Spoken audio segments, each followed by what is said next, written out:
guide for this is the former Business Week India Bureau Chief, Manjeet Kripalani, who now runs a foreign policy think tank in Bombay. She's going to be leading the discussion, which begins now. Thank you.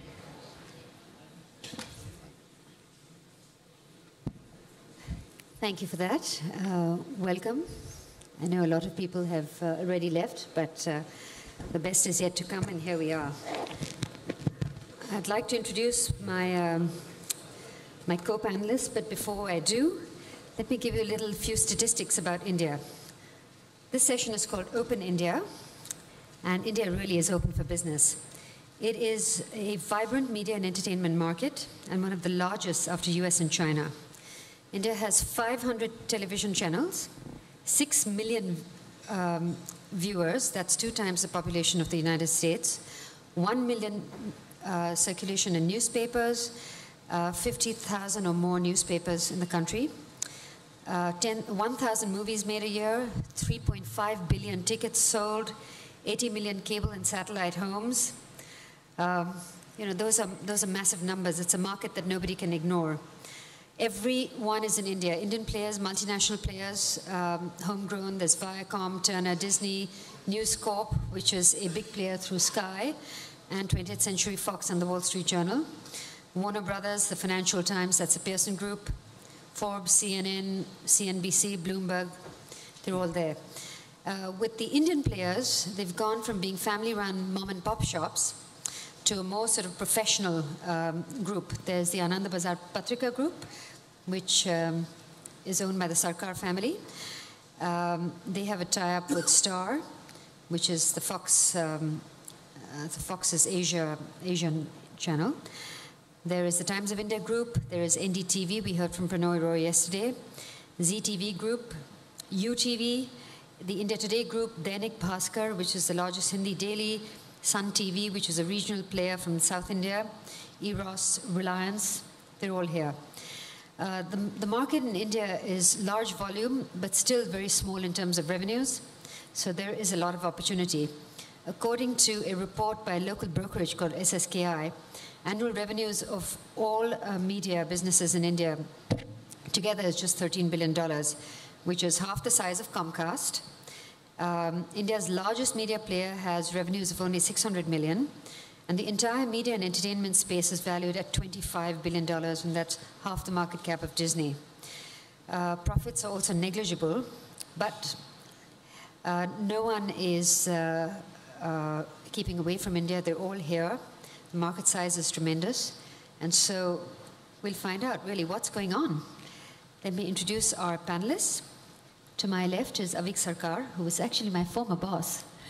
Avik is the editor-in-chief of the Anandabazar Patrika, which is India's largest newspaper in terms of being printed out of one center. It is also the largest newspaper in terms of language, the Bengali newspaper.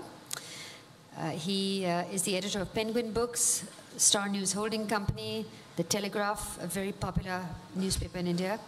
He is a global media mogul. There is, to his left, Rajesh Soni. Rajesh is the president of Reliance Big Entertainment. It's the newest entrance into the business in India. Films, they have a tie-up with DreamWorks and Big Dreams. And to his left is Uday Shankar, who is the chief executive officer of Star TV. Uday began life as a journalist and is now perfectly positioned to run a media company. It is India's #1 media company. They pioneered the direct-to-home market in India with Tata Sky and trying to professionalize a chaotic business. So let me start first with Avik, and a question for you, Avik. You are really the grand pasha of the media business in India. You've seen everything change, from a comfortable print market to technological turbulence. That's shredding the Western markets for sure. Is it shredding the Indian markets? How is this playing out in India and in your business?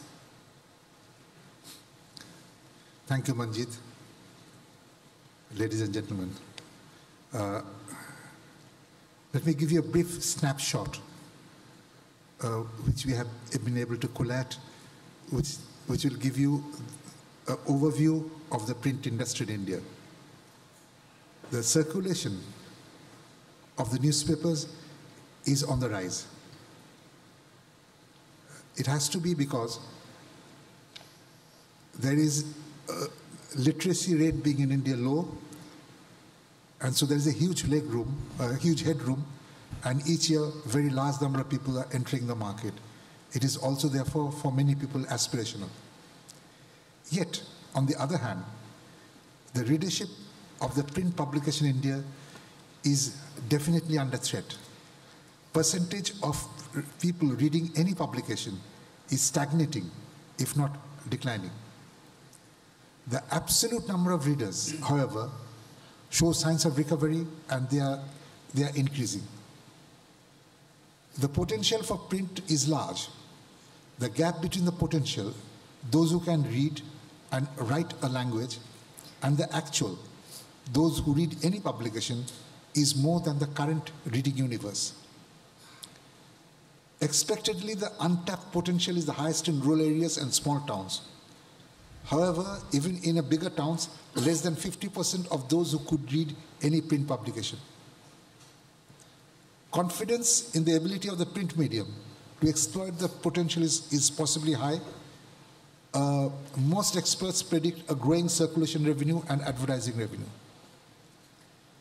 But the other thing to note is that while the revenue is on the increase, the total volume of space sold, that is by column centimeter, that is broadly stagnating. The contra explanation is that the residual reader base, post-TV encroachment, will be more discerning, and therefore they will pay more for their readers, hence the revenue growth.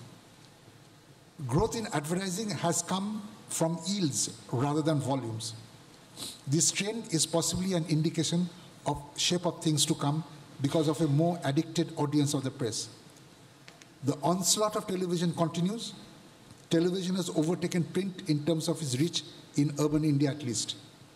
The advertising revenue of both TV and press are increasing, and the gap between the two is narrowing. Possibly the advertising market has reached a stable equilibrium with both TV and the press have clear and identified role. Now, the message from this is very clear, that there is a great potential of growth, and possibly we in the print media will continue to grow.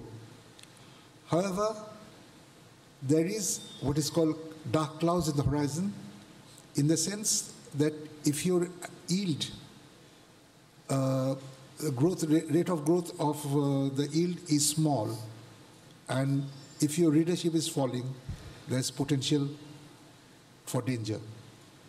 So that will be my initial remark, Manjit. So let's move on to Rajesh. You are the new kid on the block in India. You've got no legacy, big dreams. You've been global from day one. All this is happening in a constantly evolving, shifting marketplace. Where do you see the game at in India, and where does this fit into the global picture? Thanks, Manjeet. So let me start with a story. So about 4.5 years back, when I was being inducted into Reliance, Anil took me in Reliance Center, he took me to a blank wall, and believe you me, finding a blank wall in Reliance Center is a very difficult task. Yes. Because his wife is one of the biggest art collector, and all the walls are full of great art. So he took me to the wall and he said, this is what we have in media and entertainment, a blank wall, but I have a big dream, I have lots of ambition and some capital. He also told me, dream big, but dream with your eyes open, so that your dreams don't turn out into nightmares. So I said, great. I have now a tough boss, a boss who thinks big. Right.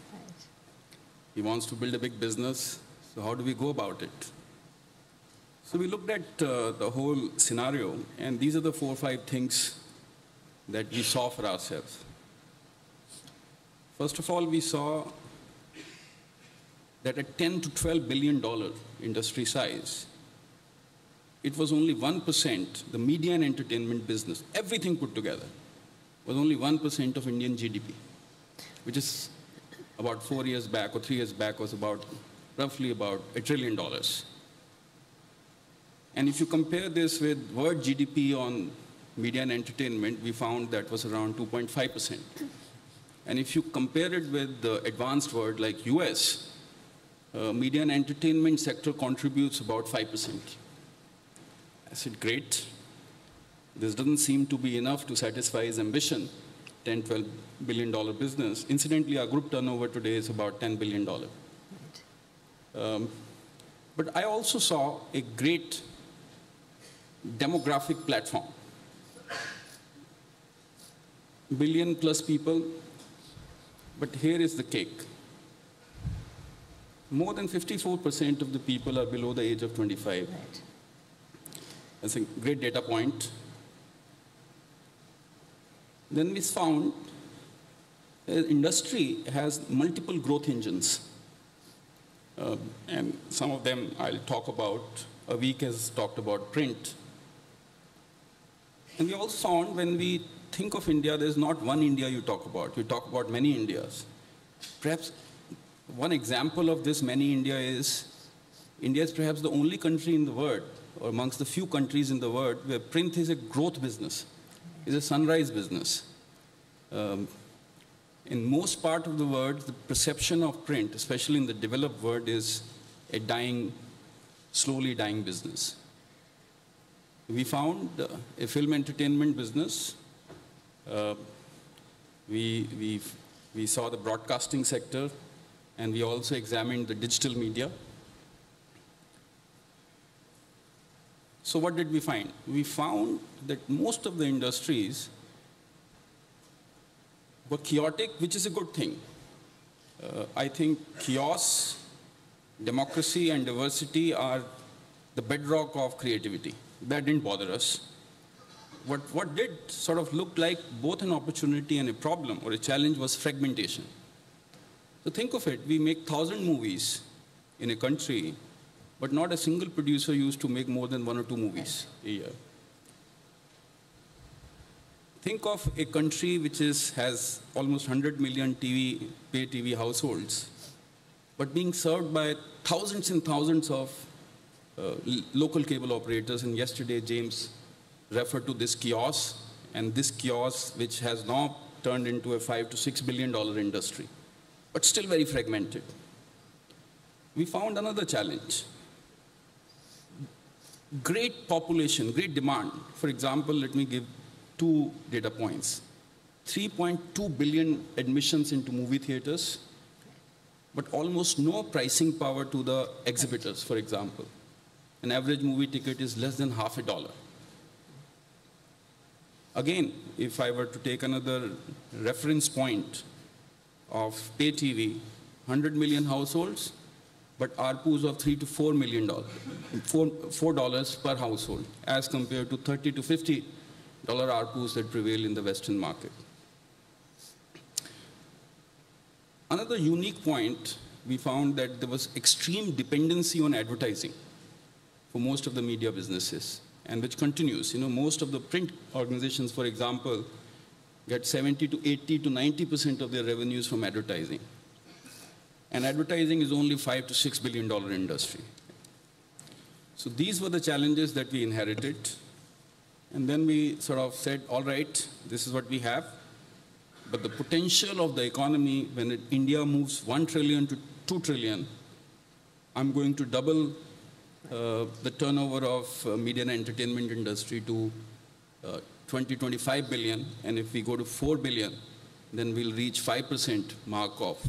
When the economy reaches 4 trillion, then we can reach 5% mark that the US has for media and entertainment economy as a percentage of GDPs. Is that okay? Let's go ahead. And then one of the first foray that we made was in the film entertainment.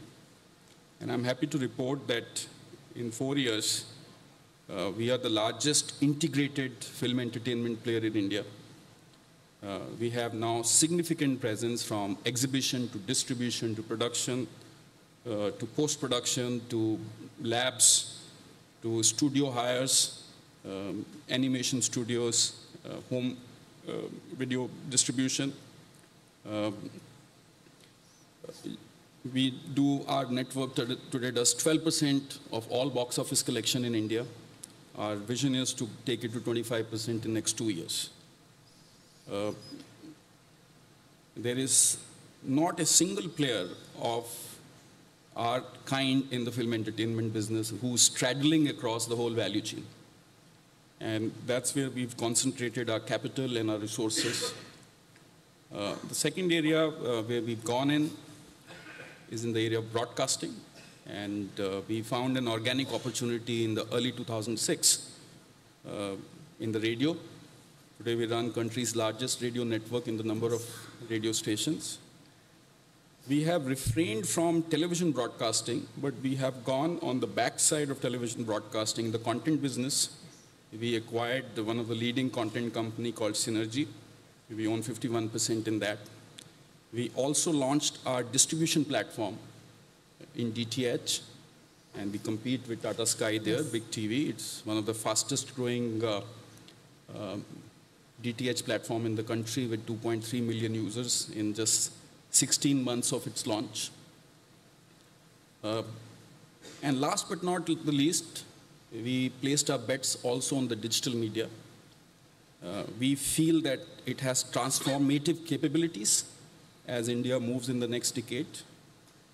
We launched an online games portal, and many of you would be familiar with China, where Shanda, to NetEase, and Giant have created huge franchise in business and billions of dollars in market cap. Our portal in that space, Zapac.com, is the leader in India and is well poised as India adopts broadband to move in the same direction. We also placed a bet on online video in our portal bigflix.com. So it works at 2 levels. At one level, it's like a Netflix service, a rental service, but I'm more excited about its video and broadband capability. It also serves as a content powerhouse for reaching out to non-resident Indians. We've already aggregated 2,000 movies and most of the television shows on that portal. And we placed our third bet on social network, Big Adda, which has again become one of the leading social platform in the country. Right. So these are the 3 bets that we placed so far. One is in the film entertainment, because we believe this segment will grow multifold. We have the creative engine, and we have the distribution prowess to take the creativity of India to the global audiences. We believe in the broadcasting story, both on the distribution side as well as on the content side. And we believe very strongly, more than anything else, in the digital media transformation of India. So I'll come back to talk more on these things. I have many questions to ask you about that, but let's move on to Uday. Uday, you're the multinational in the group. You've got the 2 homegrown players. Yesterday there was a lot of talk on the new players and old players, new players and the old game and old players in the new game. You're the new kid on the block in the sense, the multinationals. You represent the opportunity that they have. What do they bring to the table? And you folks have also been slogging it out through India's very torturous regulation, particularly with DTH, and you've been successful. So can you tell us a little bit about what Star brings to the table? It's really the most professional group. So Star was the first company, first Western media company to come into India in the early days of television. And today the entire ecosystem of television broadcasting that you see across the value chain, from content production to distribution to technology and everything else, has been pretty much created by Star in the last 15 years. And if India today gets recognized as the most exciting growth market in Asia for media, I think Star in more ways than one has created that whole platform. Now, the Star experience, the strategy was very simple, that Star went in to India and did not bring in a mindset and a template of strategy to develop the Indian media system. It was built brick by brick over a long period of time. And we created a national platform for consuming content, and we created a national platform for communicating commercial messages day after day. And that was the strategy that Star followed, and first built a huge national market for Hindi content, which is the #1 Indian language, and then has slowly extended that whole strategy to regional market. And in the process, Star was very focused on building a ecosystem that supported the entire broadcasting strategy. Now, the challenge that the Indian market faces, especially with respect to television and new media, is that a whole lot of Western media companies have finally woken up to the opportunity of India, having waited for more than a decade or decade and a half for China to open the doors. And now everyone recognizes that the most exciting media opportunity, whether it is in film, television, new media, is in India, because it's the biggest market.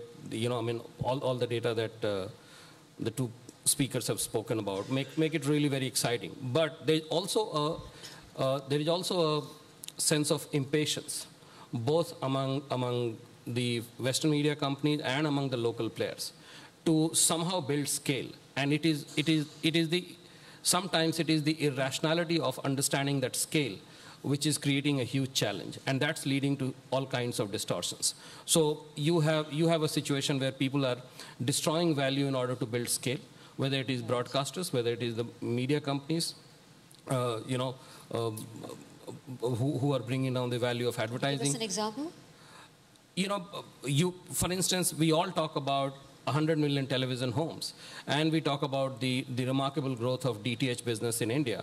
In the last 4 years itself, DTH has added 20 million homes, which is a very, very impressive figure. However, if you see the revenue per user, it is one of the lowest. Right. And that is, Tata Sky, which is a company in which we are a shareholder, has done perhaps the most successful job of raising the revenue per user, or ARPUs.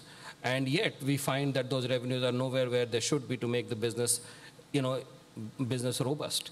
And that limited, it's become a limitation for anybody to build a sustainable, business or P&L, primarily because a whole bunch of people, whether Indian or foreign, are very focused on just building scale and getting somewhere carried away by the desire to create a game around valuation rather than a robust business by itself.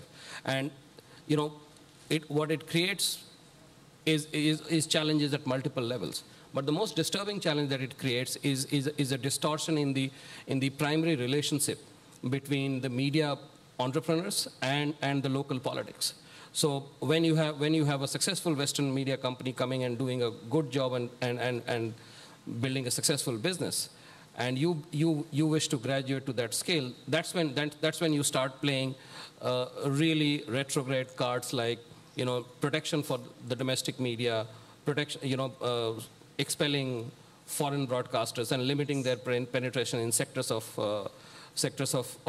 media business, and building arguments which are completely wrong and false. And that's where the battle for the regulation, the regulatory battles are played out. And yes. Absolutely. And so if you had to give advice to people about coming in, multinational players for coming in, what would you tell them to avoid? And what would you tell them to... First and foremost, don't get carried away by the irrationality of growth and scale. Define what makes sense. So just to give you an example, Rajesh talked about the film business. It's really a very, very robust film environment. We make more than 1,000 movies, but as Rajesh said, that the average ticket rate is under $1. Right.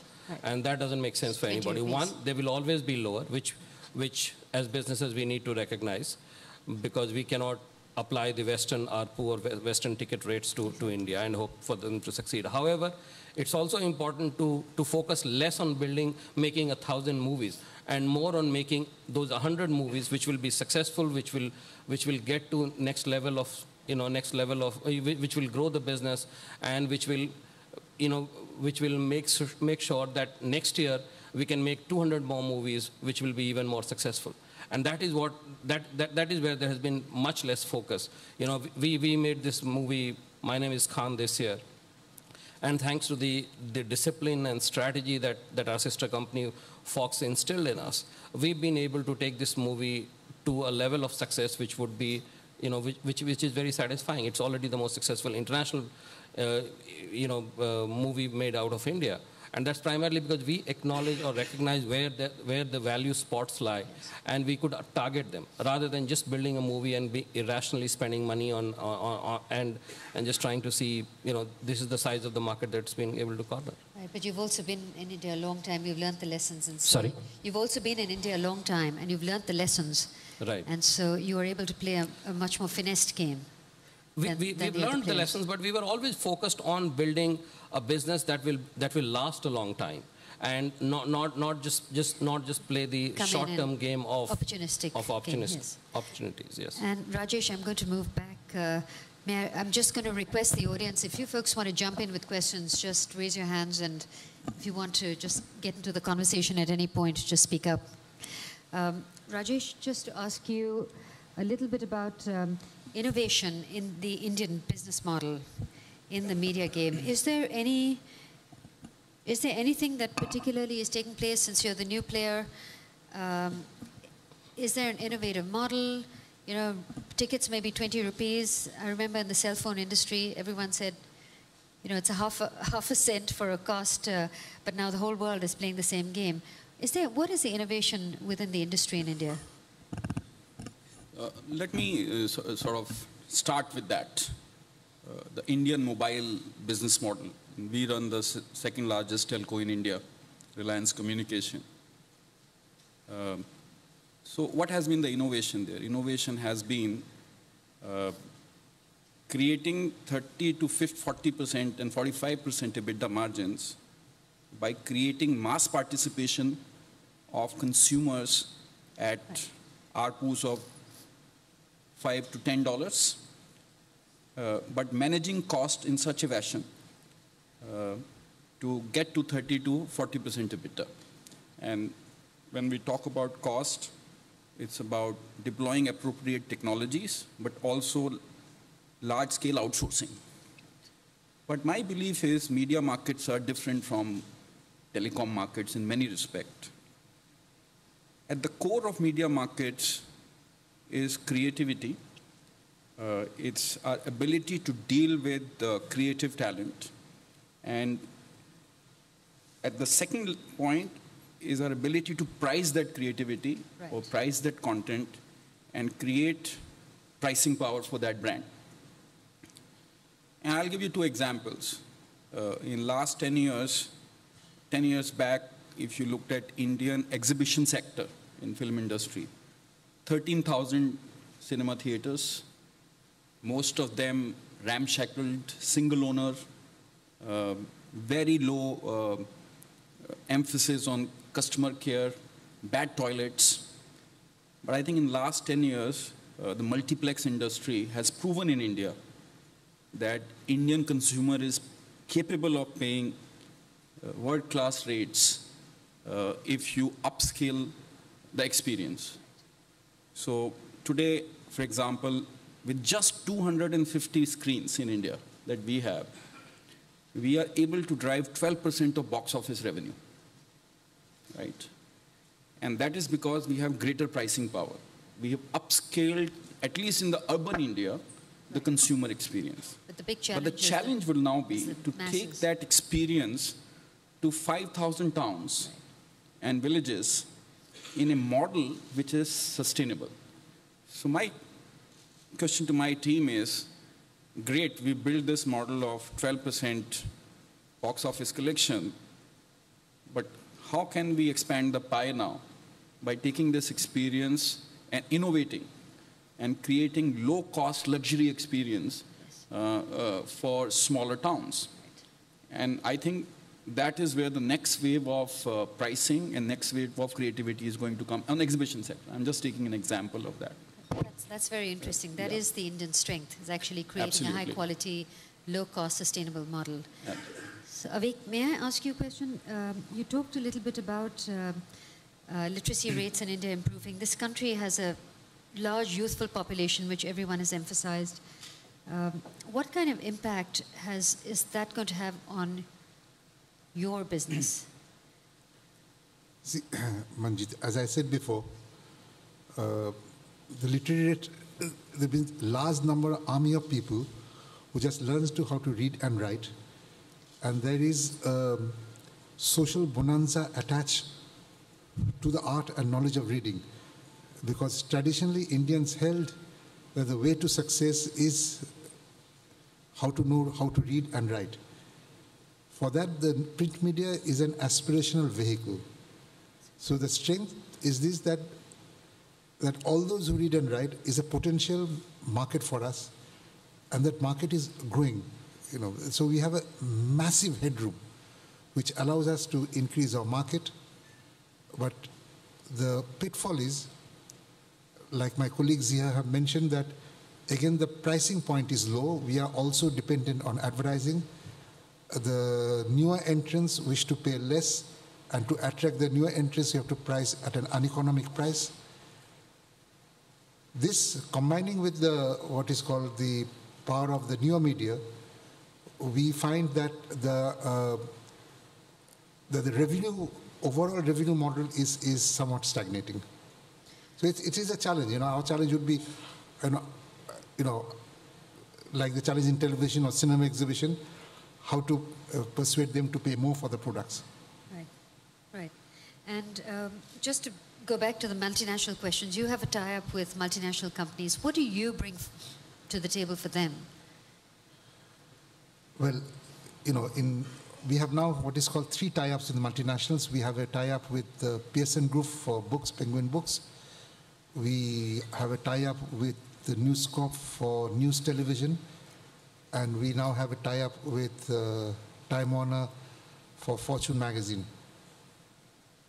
The thing is that in some segments, because of the regulatory mechanism, news is one, current affairs news is one aspect of it, where a foreign partner is obliged to go with a domestic partner. In other areas, in the books when we did it, see, at that time nobody believed that there could be a viable business for English books in India. The only players we had were university publications such as the Oxford University Press and the Cambridge University Press.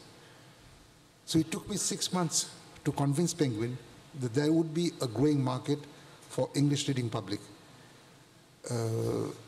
We then had to persuade the government of India to change the regulatory mechanism to allow foreign investment into what it was grandly called a non-core sector.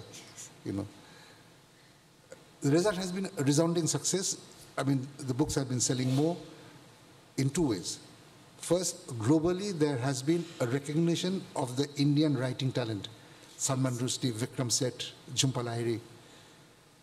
Within domestic India, the market has expanded because we have been able to bring our superior production and distribution and creating an awareness.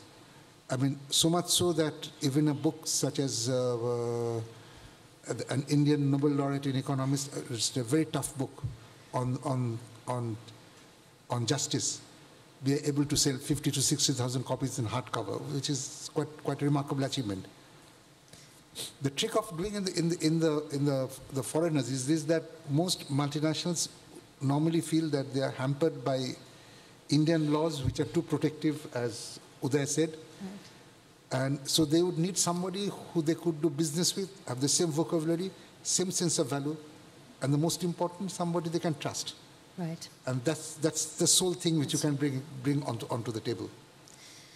So we have a short session. I'd be happy to open it up to Q&A, but I think we're running out of time. So may I request, we'll all be available outside. So if anybody has questions to ask, please do ask us at the end. And I'm going to wrap up the session by saying that India is a vibrant market.